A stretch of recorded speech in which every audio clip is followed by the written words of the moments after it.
যে জুলাই জাতীয় সনদ এক অন্তহীন প্রতারণার দলিলে পরিণত করেছে মাননীয় স্পিকার বিএনপি এটাকে।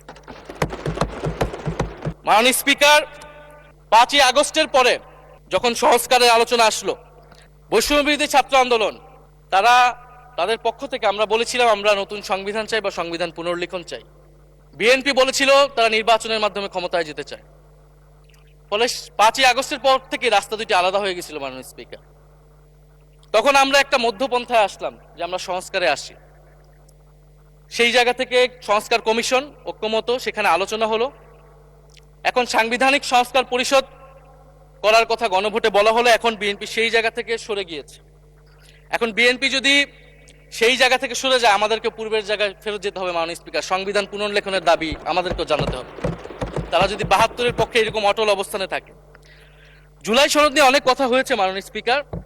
জুলাই সনদ, জাতীয় জুলাই সনদ, আমরা যেদিন স্বাক্ষর হয়েছিল, আমরা জাতীয় নাগরিক পার্টি সেদিন স্বাক্ষর অনুষ্ঠানে যাইনি মাননীয় স্পিকার।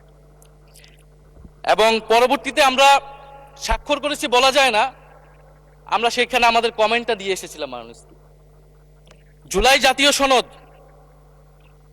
জুলাই গণ অভ্যুত্থানের পরবর্তীতে এত কষ্টের যে ফসলটাকে, সেইটাকে মাননীয় স্পিকার নোট অফ ডিসেন্ট দিয়ে সেটাকে কলুষিত করে ফেলা হয়েছে। যেদিন জুলাই জাতীয় সনদ স্বাক্ষর হয়, সেদিন জুলাই জাতীয় সনদের মেজর সংস্কারগুলোতেই পাশে একটা নোট লেখা হয়েছে যে কোনো রাজনৈতিক দল বা জোট তাদের নির্বাচনী ইস্তিহার উল্লেখপূর্বক যদি জনগণের ম্যান্ডেট লাভ করে, তাহলে তারা সেই মতো ব্যবস্থা গ্রহণ করতে পারবে। তাহলে যেই দল নির্বাচনে জয়ী হবে তারা তাদের ইস্তেহার অনুযায়ী সবকিছু করবে মাননীয় স্পিকার। এটার জন্য ঐক্যমতের কোনো প্রয়োজন হয় না।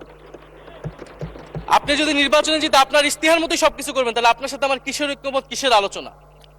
এবং সেই নোটগুলো কিভাবে লেখানো হয়েছে, কিভাবে বল প্রয়োগ করে, শক্তি প্রয়োগ করে ঐক্যমত কমিশনকে চাপ দিয়ে লেখানো হয়েছে মাননীয় স্পিকার, এটা ঐক্যমত কমিশনের আমি মনে করি এখন বলার সুযোগ এসেছে, সময় এসেছে। ফলে জুলাই জাতীয় সনদ কে আমরা একসেপ্ট সেই সময় করতে পারি নাই। এবং মাননীয় স্বরাষ্ট্রমন্ত্রীর ভাষাকে ধার করে আমি বলতে চাই যে জুলাই জাতীয় সনদ এক অন্তহীন প্রতারণার দলিলে পরিণত করেছে মাননীয় স্পিকার বিএনপি এটাকে। এবং 72-এর সংবিধানকে আওয়ামী লীগ দলীয় ইস্তেহারে পরিণত করেছিল, কলুষিত করেছিল। এবং জুলাই জাতীয় সনদকে বিএনপি কলুষিত করেছে, দলীয় ইস্তেহারে পরিণত করেছে মাননীয় স্পিকার। আপনি বলছেন জুলাই জাতীয় সনদ, তারপরে আপনি দেখাচ্ছেন হচ্ছে আমার দলীয় ইস্তিহার। তাহলে এখানে তো কোনো ঐক্যমতের সুযোগ নাই। এরপরে আসলো গণভোট। গণভোটের আদেশ নিয়ে সমালোচনা আছে এবং এই সমালোচনা আমরাও করেছি যে রাষ্ট্রপতি এই ধরনের অর্ডার দিতে পারে কিনা। কিন্তু গণভোটটাকে সবাই মেনে একটা কনসেনসাসের ভিত্তিতেই তো আমরা এই গণভোটে সবাই মিলে অংশগ্রহণ করলাম মাননীয় স্পিকার। অগ্রযাত্রা প্রতিদিন, নির্ভীক প্রত্যয়ে উজ্জীবিত।